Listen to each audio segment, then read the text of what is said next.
In many ways, it felt like a make it work moment from a Project Runway challenge.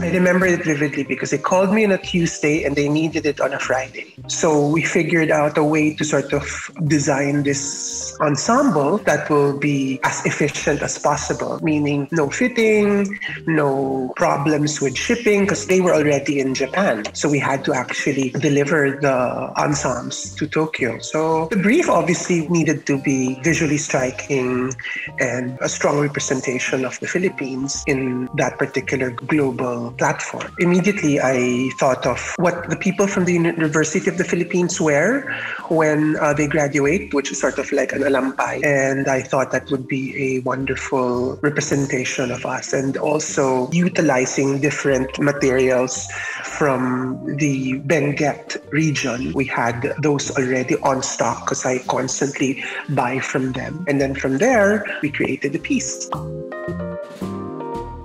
Primarily because if you take a look at it in context of the Philippine costume, because we are an archipelago, each particular island has a separate set of distinct garments. The alampay really is a combination of what we wear in the south, in the Mindanao area, which is like a malong. If you look at the malong is a longer piece of material that they drape to one side. But what I did was sort of like make it narrower so that it's almost like a sash. And then I made it in the northern tribal materials, which in a way connects different costumes from different regions. So we have the malong from the south, and then we have the indigenous Benguet materials from the north.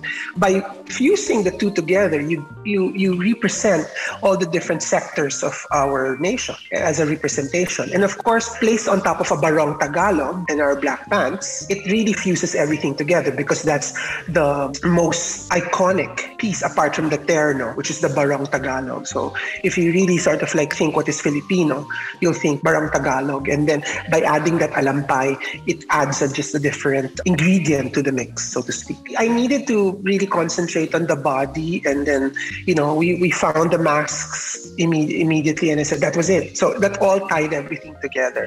In many ways, it felt like a make it work moment from a Project Runway challenge.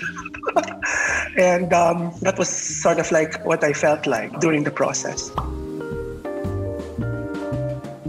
The main contrast is that you have to really think about it as a visual project. You have to realize that during the opening ceremonies, the delegates are going to be this small, and basically it has to look good close up and it has to really look good from afar. Intrinsically, the main difference is that when you're creating something for, let's say, a ready-to-wear or couture client, everything is really up close. The details are up close because the intention of wearing it is really less than a meter apart. Essentially, when you look at it from afar, it looks very, very simple. But when you zoom in, that's when the intricacies come in. That's where the biggest difference lies, is that how you approach the project within that particular area of consideration, that it is visually important, that it looks good 500 meters away.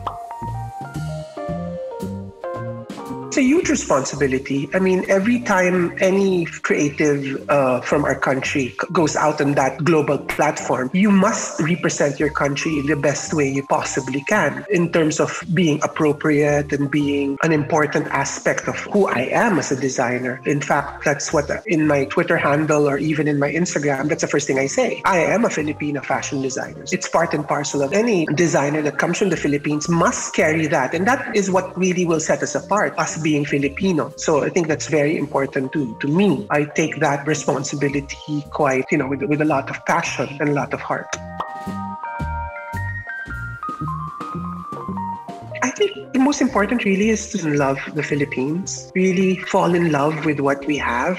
I think now more than ever, because of our pandemic situation, we have a lot of time exploring our own vocabulary of what it means to become a Filipino fashion designer, what it means to become a Filipino creative. I think that my advice is to sort of like really study how you can support and how you can really uplift the different varieties of crafts and cultures that support the Filipino fashion industry. Not just the weaving community. There's lots of communities that really need assistance. For instance, the embroidery community, the beading community, even all the way to the jewelry community. So I think there's a lot of different aspects in order to sort of like uplift the community, the industry as a whole. I think what's very important is you need to sort of like pinpoint what these little areas that you can concentrate on and develop. Being a designer is not just sort of like having one thing. I mean, you can actually support different crafts. So one thing that I should advise the young designers is invest in that. Invest in the different aspects of what it means to become a Filipino fashion designer.